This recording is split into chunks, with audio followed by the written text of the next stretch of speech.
Hello there. Welcome. Happy 2026. Happy New Year. So, the new year is beginning. Maybe you've returned back from holidays. Maybe you've had a great vacation. Maybe you're ready to get back into work. You're ready to get back into the swing of things, into life. Maybe you're not. Maybe you're looking forward to this year and all the things it's going to bring. Maybe you're not.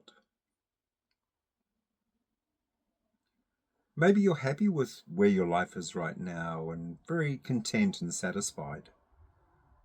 Maybe you're not.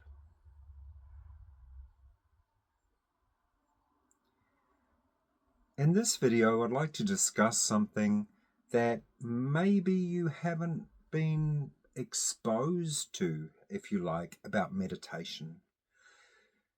You see, often meditation is presented as a cure-all, as a quick fix, as something that really works to alleviate suffering.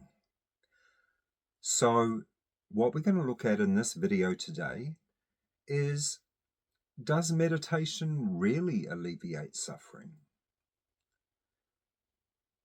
In these videos, I like to bring you practical information, things that I've learned over the many years that I've studied comparative religion and also had my own meditation practice.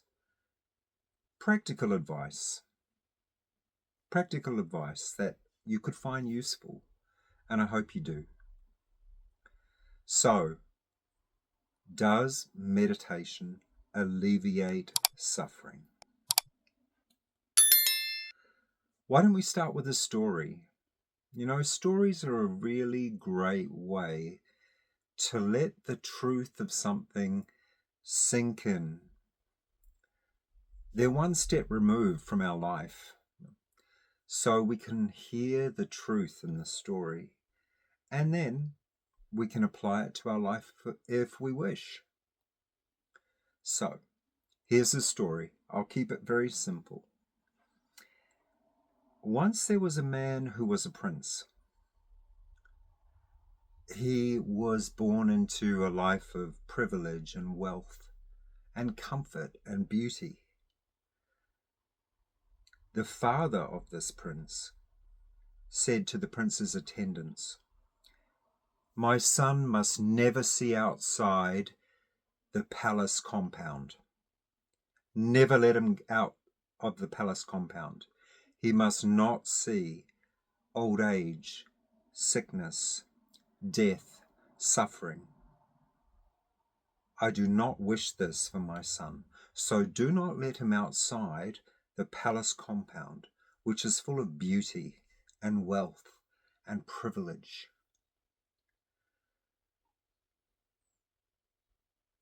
Somehow, the prince managed to get out of the palace compound, and he saw the reality of suffering, death, old age, poverty, misery. And during that short time, he decided, I want to find a way out of suffering. And I want to help others find a way out of suffering too. And so he went back to the palace compound for a very short time. And then he left it completely and dedicated years of his life to the process of meditation and realization.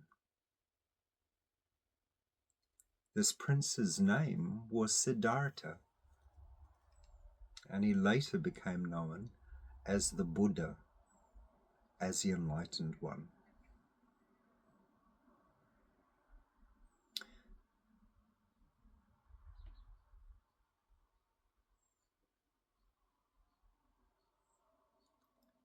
Sit with it for a moment. Let it sink in.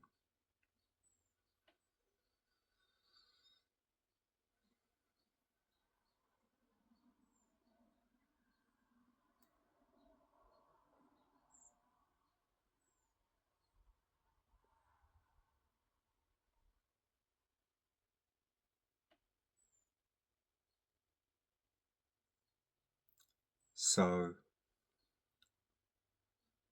suffering. Can meditation alleviate suffering?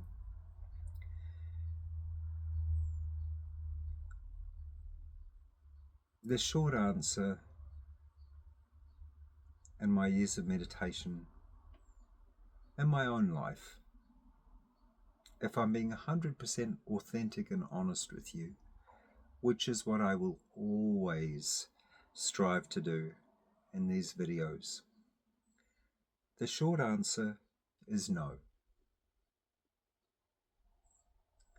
Meditation will not alleviate suffering. There will still be difficulties.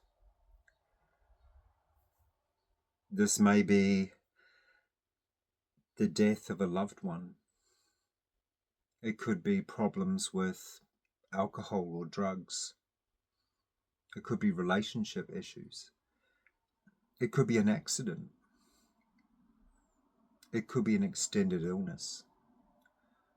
It could be any number of things. But the reality of life is that these things happen. And so the minute we want our life to be easy and smooth and free of those things, that in itself is suffering. So meditation in itself cannot alleviate the suffering that happens here. But what it can do is it can help us navigate these sufferings a little easier. Let me give you an example. Let's say you're anxious. You have anxiety. You feel you don't measure up somehow. And there's this rising sense of dread and panic that comes up as a result. I've had this in my own life from time to time. When this dread comes up, when this fear comes up, when this not feeling good enough comes up, just take a moment. Just pause for a moment. Breathe with me now. Just breathe in and breathe out. And breathe in and breathe out. And breathe in and breathe out.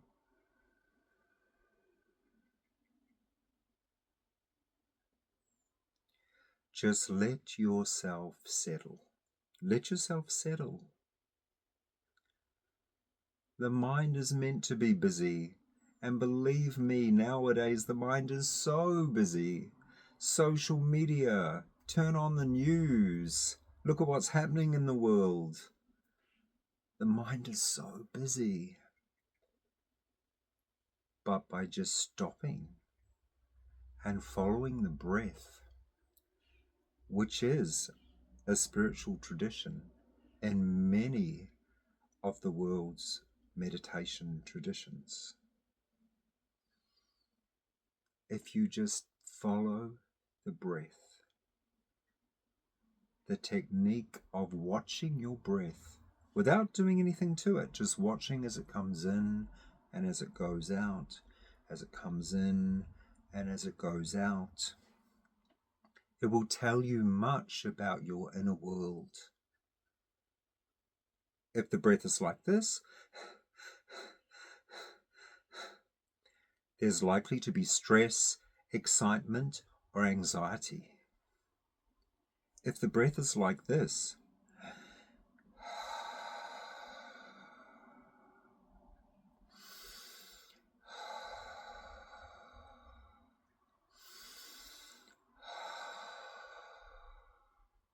exhalation more than inhalation, it's likely that you're drawn out to the senses. You're drawn out to the outside world. If the breath is more like this,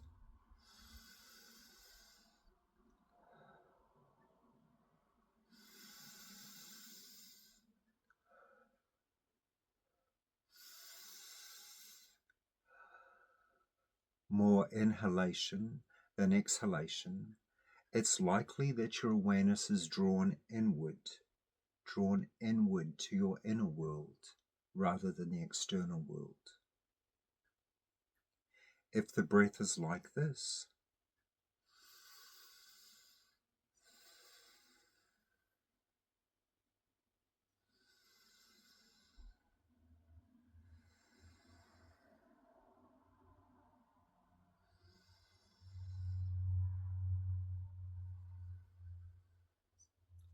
even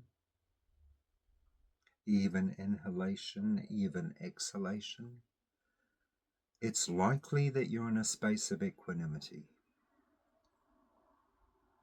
So watch the breath and let it teach you about what your state is at any given time. Now, how does this relate to suffering? Well, when we watch the breath, we come into equanimity. It naturally happens. I could read you scripture after scripture on the breath. There are thousands and thousands and thousands of words in the scriptures about the breath. But remember, the scriptures are about your experience. They're about your inner experience. So why not experience it directly? Why not go directly to your breath? And sure, if you want to read the scriptures or study it, fine. But start with your own internal experience. The breath has much to teach you. Let me give you an example. Quite some time ago, my father was seriously ill. I found out I was living in an ashram in India, and I just got there, and I got a phone call, and it was from my brother, and he said, if you want to see Dad alive again, you should probably get on a plane. So I made the necessary arrangements, and I flew from India to New Zealand. And then when I got off the plane, I said to my family, take me to the hospital. And I went to the intensive care unit where my father was. And I sat next to his bed and I observed the breath.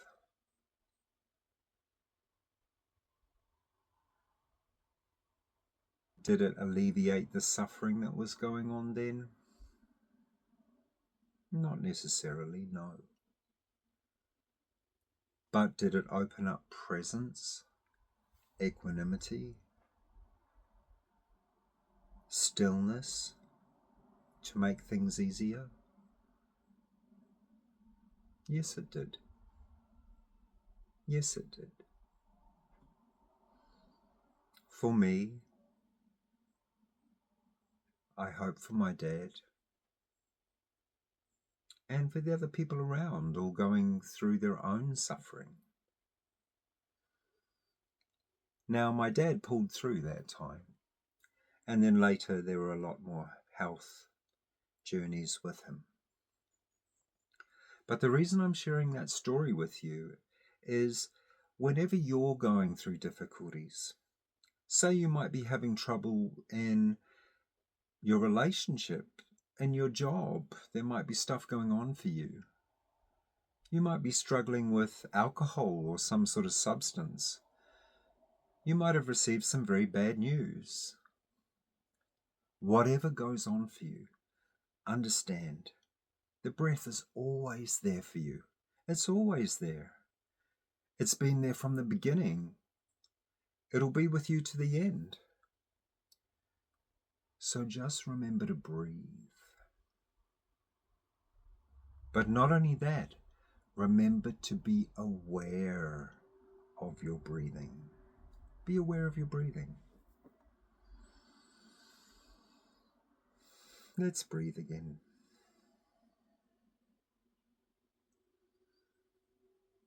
Just be aware of your breath. Settle into the breath a little bit. Settle into the breath.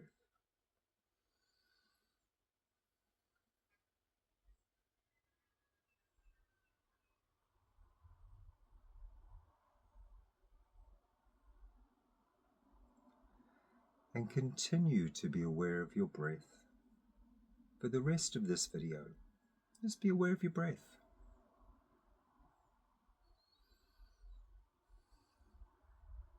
You know, I remember maybe a few years ago, I was working with this lady teaching her meditation. And I recommended to her breath awareness. And the next time we met, she said, "Oh, it's so easy. Are you going to give me some more of that really easy breath awareness?" And I kind of chuckled to myself, because the breath awareness is actually a huge spiritual practice which can take you very deep into your own being, and it takes some time. So I looked at her and I said, "Well, I'll give you like the practice as long as you understand that it might be simple, it might be easy, but it's also incredibly powerful. It can take you deep within yourself. So whenever there's suffering, you can take a step back, or you can be present, or you can offer your best to the situation." Often the most powerful teachings are the most simple.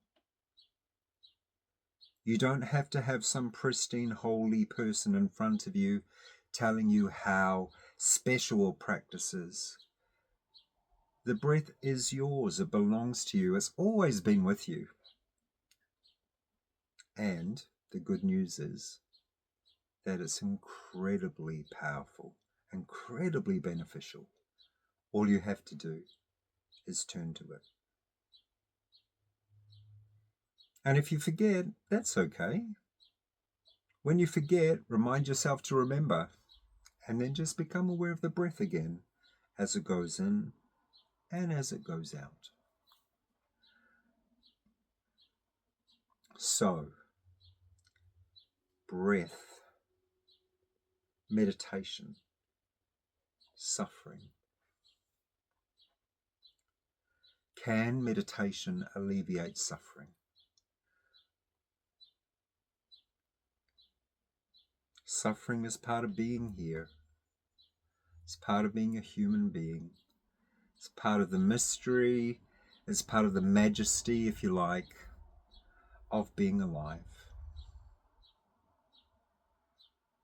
It's part of it. Is it easy? No. No.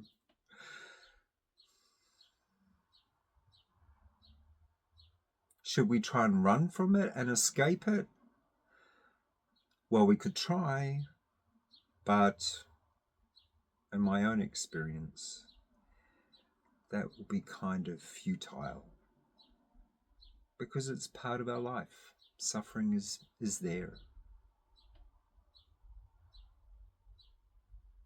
But can meditation help us navigate skillfully life, including all the sufferings that come with it? And of course the joys as well. Let's not forget the joys. The joys are there. The joy, the beauty, the pleasure, the connection, the laughter. That's there too. So it's not all suffering.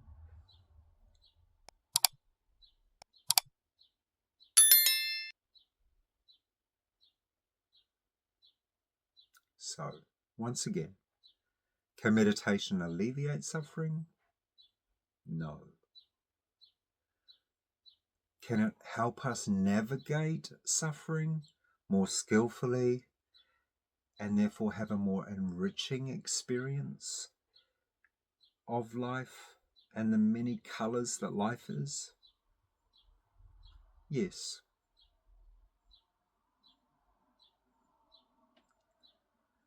I hope you found this video talk useful.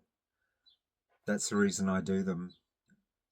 So I hope you find it useful. I hope you find something in there that you can work with, that you can practice. I wish you all the best for 2026. Have a wonderful, wonderful exploration of this new year. When sufferings come, may you remember the breath. Because remember, whatever happens, in joy or in suffering, the breath comes in and the breath goes out. The breath comes in and the breath goes out. The breath comes in and the breath goes out.